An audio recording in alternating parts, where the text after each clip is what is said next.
Blood for the blood gods, calls for the throne of corn. Hey everybody, it's Jason Blaha here, and once again it's time for another chaos mode training, and today was posterior chain day. I did a couple things different. I started doing some RDLs, and I did a set with 365. I didn't even put it in the footage. It's like, you know what, I don't want to do RDLs. I want to go back and do conventional deadlifts again. I'm just going to do them beltless. We're going to do them the hard way, and let's get in and do it. Of course, so I just started with an easy triple. I'm like, I haven't done any deadlifts in a few weeks, so let's try this first week going not all out. Let's just get a nice easy triple with 500, happy with it, and at least it gave me a good ramp up to the other stuff. Another thing I wanted to work on is changing the way I do these glute ham raises. Now, one of the problems I'm having, and people point out, I'm like, it still works my hamstrings. It's like, oh, you're bending at the hip. This is me, so I did some sets, and I'm like, I want to work on that. So I adjusted all my positions on there, and I'm going to work on just getting kind of that stretch and try to keep my torso as upright as humanly possible. The problem is this is as upright as I can possibly get it, even in the start position. And the funny thing is, this is me over exaggerating it. This is me actually trying to hyperextend my back. Notice I'm keeping my chest way up. I'm trying to stay extremely upright. I don't see how anybody actually does that. Because even when you get into the starting position there, it's like you can't. Right? Look, so it's like I even try to start there. See what ends up happening? I try to get there, and there's a little bit, and as soon as I go down, it happens. But I only put like 4 sets in the footage. I did 6 sets. The first couple sets was just trying to get this even close, like practicing even trying to do that, adjusting the position, so I didn't count them. Now, I will say I focused just really on the slow negatives at this point, just trying to hammer those hamstrings. And I ended up getting a pretty dang good burn in my hamstrings. And I've done these a lot of different ways over the years. I just feel like changing it up. Part of the problem I have is that these pads are broke. These are both replacement pads. These are not even the originals, and they're broke. Last time I tried to get one of these, so it makes it a little awkward to get everything perfect. Last time I went with Titan Fitness to get a new one. It took me 9 months to get it when it was in stock, because as soon as I ordered it, it went out of stock and went on back order. I waited 9 months before they shipped it. These are broke now, and they had nothing in stock every time I checked. They don't even have them in stock. They're like out of stock. So, even though I got this budget, and it was only a little over $400 when I got this budget one. This will teach me to not do that again. So in the future, what I may eventually do is go ahead and just put the Rogue Donkey onto my reverse hyper. Then I won't have these problems. This is what happens though when you skip corners and say, you know what, I'm going to buy a $400 reverse hyper. Instead of slapping, a $1,500 attachment onto my reverse hyper, I bought this glute ham raise, and quite frankly, I love the glute ham raise, but it hasn't panned out the way I like. It just breaks too often. And they don't sell the replacement parts readily enough. They take forever. It can take you 9 months or a year to get a replacement. So, lesson learned. But I had a really good hamstring pump, and then I'm like, okay, what I really need to do, because I need to keep working on the beltless stuff, and I feel like when I'm doing squats beltless, I'm trying to run no equipment right now.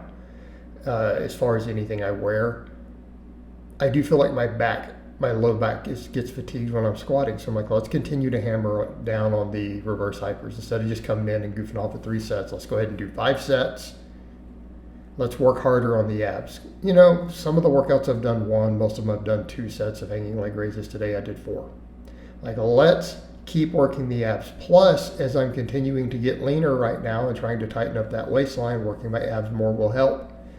And I'm sorry, that's a misnomer. Everyone always says the line, well, abs are made in the kitchen, not in the gym. Except that if you have really well-developed abs, you can see them at a much higher body fat.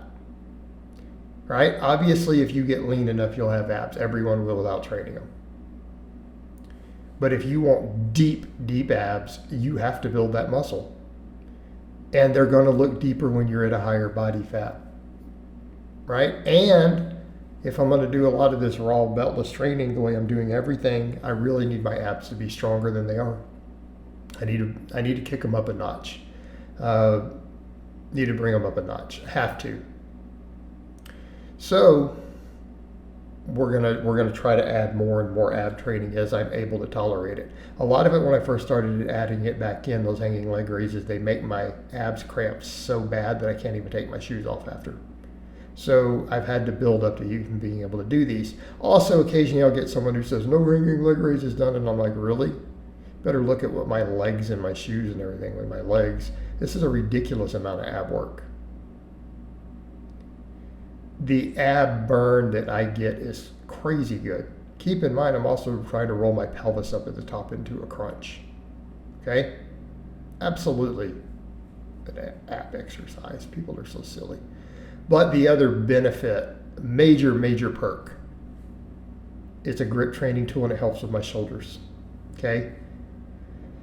Pullovers and the hanging leg raises and stuff are the things that I am using to get my shoulder range of motion and mobility and flexibility back on point, because it got so bad. And a lot of it got bad to little minor micro injuries. A lot of it got bad from not doing certain things. I feel like trying to overhead press a lot probably didn't help me.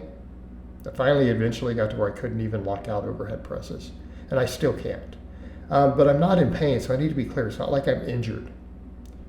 I've just lost that range of motion, with training age. People have come to me and say, 47 is not that old. I'm like, have you ever trained hard at 47? Have you guys deadlifted over 600 pounds like I have in your late 40s? You guys sure you know about training age?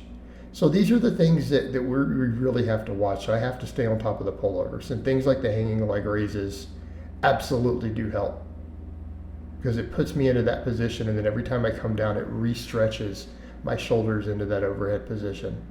All right, this is a multifaceted tool for me. So by doing these a lot, doing them every workout, we're getting all those benefits. I feel like this week I haven't tightened up as much. I haven't lost any weight yet this week. I've been losing 2 pounds a week, and then magically I lost a 3rd pound this weekend, and it came back. So I'm still at my Friday weigh-in as of Monday and Tuesday. Today I'm at 216. I'd gotten down to 215 on Sunday, but it kind of bounced back a little. So I'm hoping by the end of the week we'll see more of a swoosh. Better be 215, 214 by the end of the week is what I'm hoping.